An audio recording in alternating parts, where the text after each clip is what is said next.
And you end up switching it off because you want to be. But as I say, I don't know. But at the moment, the family here is voting against it at the moment. Aye. So no, fair play. It may change. Aye, I think the one with the oil. I think the key is if we're a smaller country, we can do less damage to ourselves because the big countries. I don't think unless you're Germany and you're an economic powerhouse, but I don't think. I think smaller is better, regardless of what they say. Because if you look at Norway, right, they use the same oil. They've extracted it in the same way, except they've done it a wee bit differently. And up until recently, they kept more of the oil instead of selling it to the oil companies. And what they did, they turned that investment of that oil, and they've now got the second biggest sovereign wealth asset fund. I seen that on the television a couple of weeks back. I think it was that Norway generated it and invested it all. Rather than put it into the government, and they invested it in the country. They did. The people there, they can sit with their electric and their gas on. Yeah.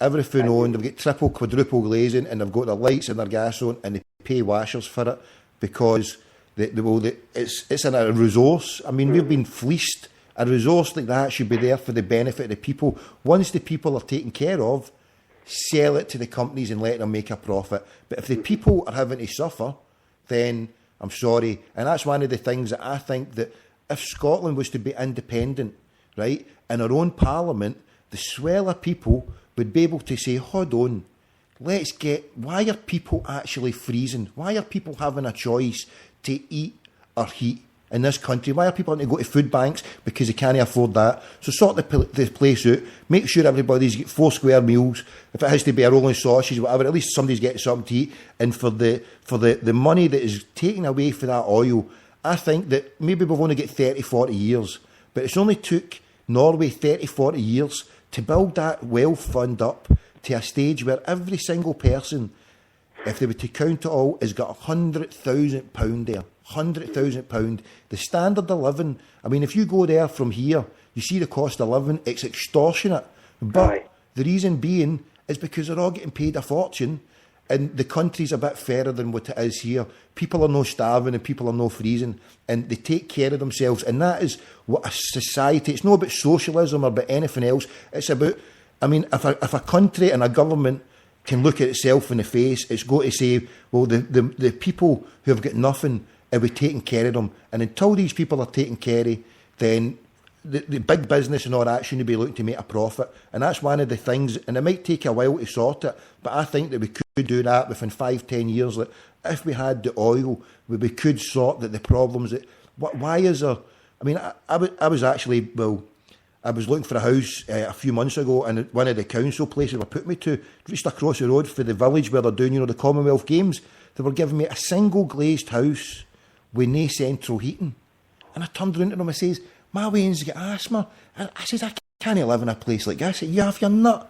I says, this is 2014 and you're offering me that? I says, these houses, and I pointed, I says, just across there, I says, they're going to be yuppie flats gone for 90 grand when this game's finished, and you're wanting to house me in that and charge me that rent? I says, you're no on. You know what I mean? And if this is what Scotland's about, I mean, I suppose, it's a Labour council in Glasgow and the thing way, but I just think that this political landscape can be changed, and if we're more of a can-do people, which I think Scotland can be, instead of being negative, all the people at the top and the politicians saying, oh, that's negative, I think the Scottish people can be positive and can do stuff if we just put our minds to it. I think the wrong person's running this country, mate. I think you should be up there. Look, away you go. No. Oh, you're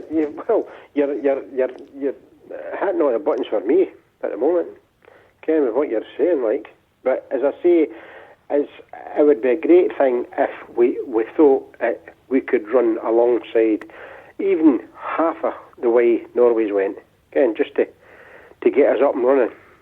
But I think we can. I mean, the way Simon's going about it, that's the only good thing. We probably could, but will we? That's the biggest if. Will we? Well, the fact that he goes on about it all the time. And say we'll continue how we're getting. Because I feel like the way it's going now, and i.e. the SNP is putting this referendum up and blah, blah, blah, and everything. I think it's more or less, as you said earlier, for their benefit. Say, we've done it. I mean, you'll never hear the end of it if it goes through, and if it fails in Flossfan's place, you'll never hear from them again. They'll be outcasts forevermore. And it's probably a chance, thing that they're going to take, a chance that they're going to take. Again. Well, see, you said there, the Prime Minister, would you vote for, I've never asked this to anybody I didn't know, but would you vote for me? I wouldn't vote for you.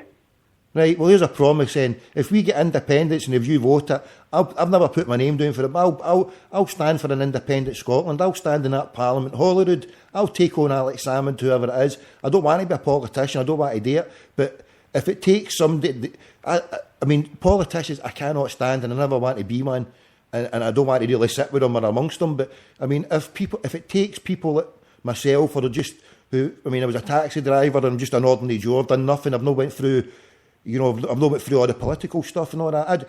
I think if we can do this and get ourselves, I think that if it's no me, I think there'll be other people out there who will say, look, enough's enough. And I think the Scottish people are clever enough that we can say, well, you know, this political system that we've had has failed, and we've got a blank slate. That's a bit that I think Scotland, because if we can invent penicillin, the pneumatic tyre, TV, all the great things, you know what I mean? And we export the whiskey. I mean, you go to China, you go to Japan, you know, people whiskey, Scotch whiskey. The Scots are a nation, are a people that have been undervalued, and you said that the way the English have kept us back, I think they have kept it. And I don't hate them. I don't, I've got no trust. I don't hate them at all.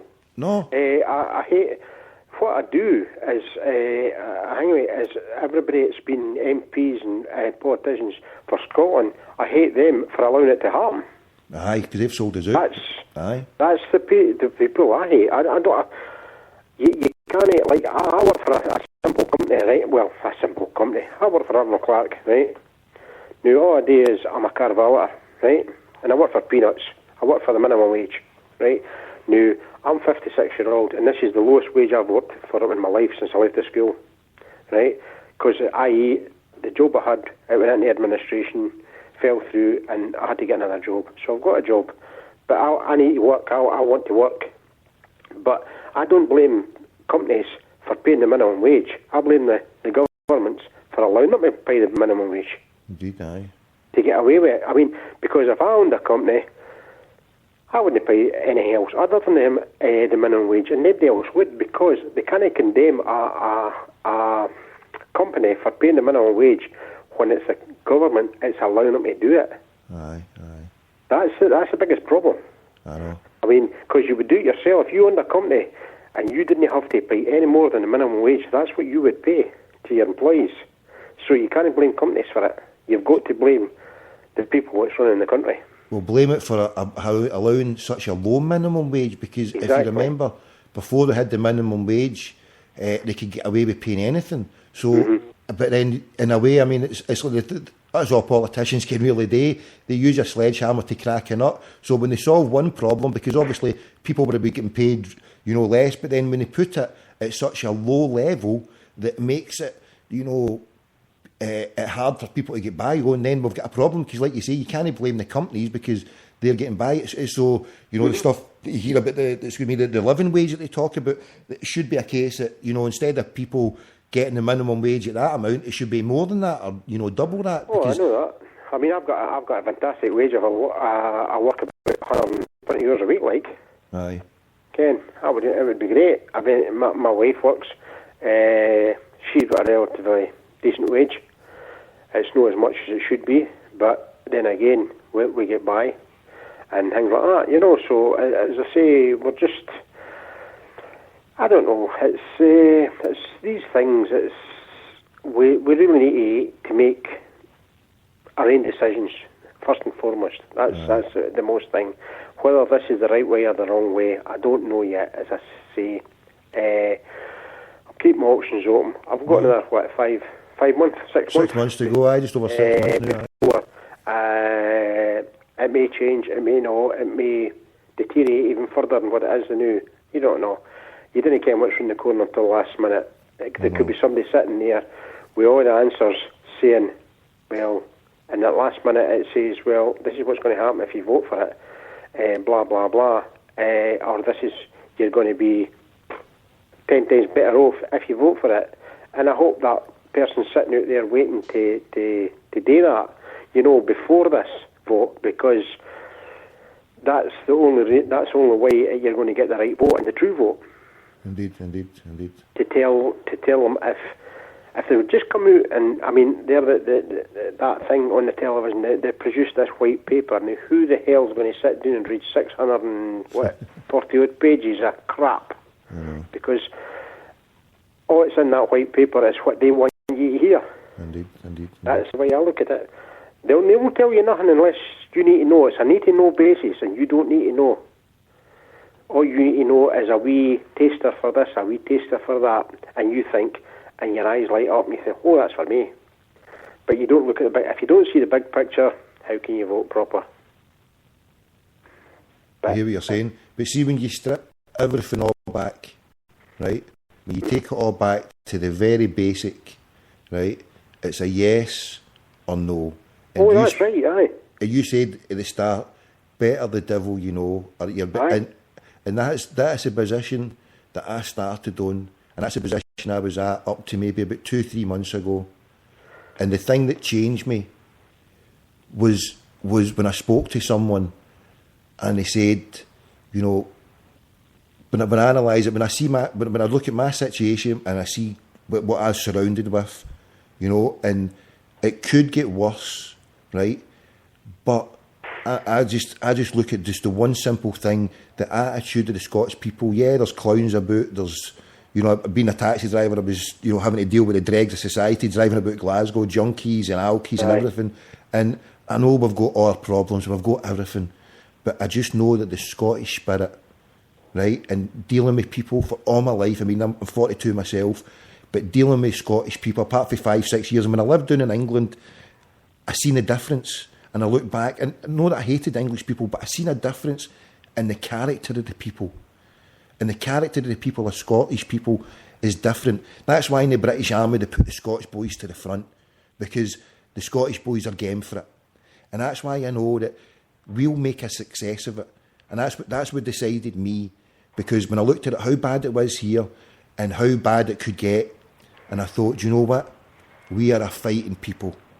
We're going to, if it gets bad, it'll only be bad for a short time, because we'll keep plugging away and something good will come of it. And that's the only way I look at it, that no matter how bad it would get, and I don't think it can get bad for much. Some people might lose their jobs. I don't think there's going to be hundreds of thousands. I don't think there's going to be 500,000 in the job. People are going to lose it all. I think that things would stabilise, and within 5 to 10 years, that people in Scotland would be clever enough and smart enough to make it far better and far more equal for the majority, instead of with the minority who might be well off and affluent. It wouldn't take too long to ensure that everybody has got double glazing, heating and food, and people have got a job and a bit of self-respect. And I think a bit of self-respect, but I was homeless for 5 months myself because of what happened to my family situation. But just for those 5 months, having anywhere that I could call my own, just having it in the last couple of months, see the difference in my mentality and my outlook and my thoughts.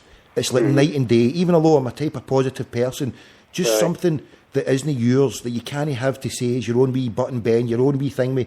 Even though I've went for having my own house and now I'm renting it, it doesn't matter. Now I've got something that is mine. Just for those few months when I didn't, it means so much. And so that respect that Scotland would have, that the people would turn around and be like, "Are you done?" People wouldn't be bouncing about like Zebedee, but be walking about with a wee smile and saying, we've done it, we've done something.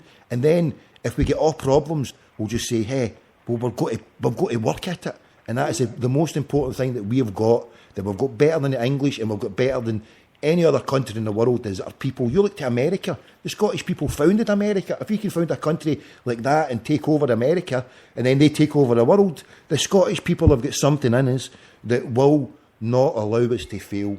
That's the way I look at it. We will not fail, brother. We will not fail, because it might be tough and it might be hard, but I don't think we can fail.